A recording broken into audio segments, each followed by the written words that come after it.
Joined by a spokesman for the Israel Defense Forces and Major Doron Spielman. And, sir, we talk about that border between Israel and Lebanon and the involvement of Hezbollah. The Israel Defense Minister saying if Lebanon could not constrain Hezbollah, the IDF will do so. What might that look like in the coming days? Well, thank you for having me, Connell. Well, since really October 7th, Hezbollah has been targeting Israel, northern Israel. 85,000 people have left their homes. People, soldiers and people are living under constant anti-tank missile fire, rockets, UAVs. I was up there myself this week, and it is a very intense situation. Up till now, we have been incredibly precise in our response. We have not initiated a single response against Hezbollah in Lebanon, despite the fact that they're shooting at our population and that they're in contravention of the previous agreements, 1701, which says they shouldn't even be in southern Gaza.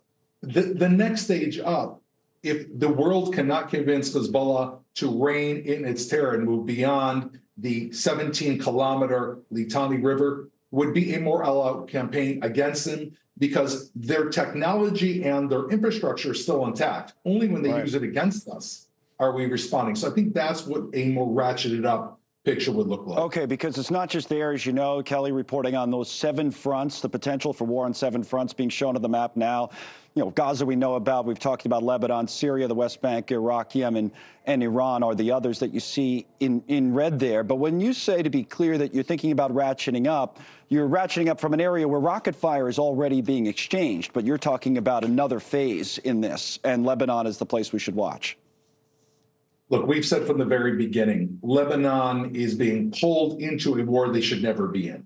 Hezbollah, Lebanon is already an incredibly fragile country. Their economy is completely, almost non-existent. They have different factions there. One of them is Hezbollah. Lebanon and the Lebanese government and the southern Lebanese army are responsible for taking a stand against Hezbollah. Their own population today, by the way, are speaking openly against Hezbollah. But Hezbollah is pulling this entire area into war, but there's still time left right now. If the international community intervenes and the players in the area, and of course we know who is controlling this entire area, all the red on that map you just showed, Iran are the masterminds of the evil terror empire of that map.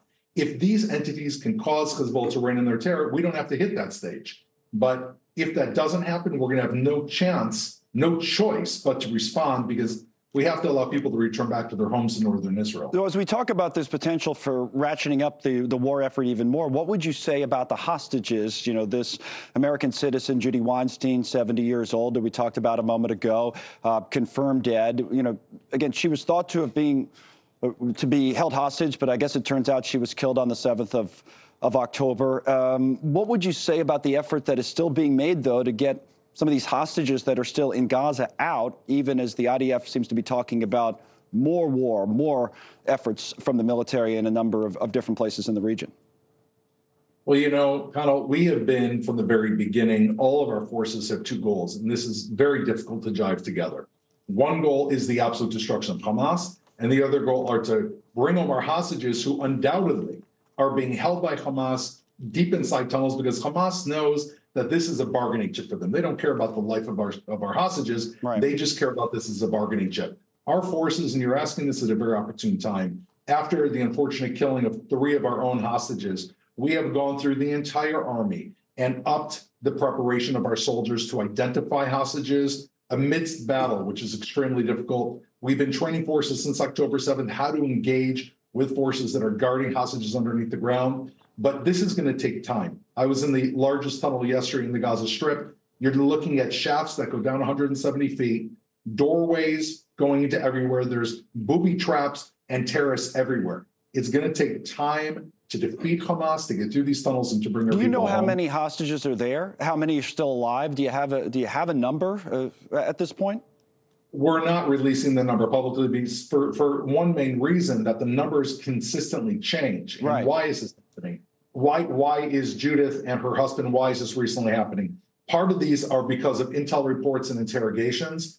Others are because of the gruesome reality that we are still sifting through ash to identify bones and teeth. There is so much ash. There are piles of ash that are being sifted through. This was the gruesome massacre on October 7th by Hamas. and all of a sudden you find a critical, sorry to say this, a body part or a bone, yes, which from the cerebral, and it means that the so you're person's not sure, it sounds like, how many are really alive then because of that.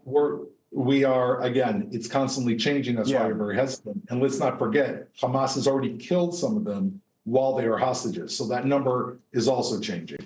Thanks so much for watching. Just go to joinnn.com to find NewsNation on your television provider. And don't forget to click the red subscribe button below to get more of NewsNation's fact-driven, unbiased coverage.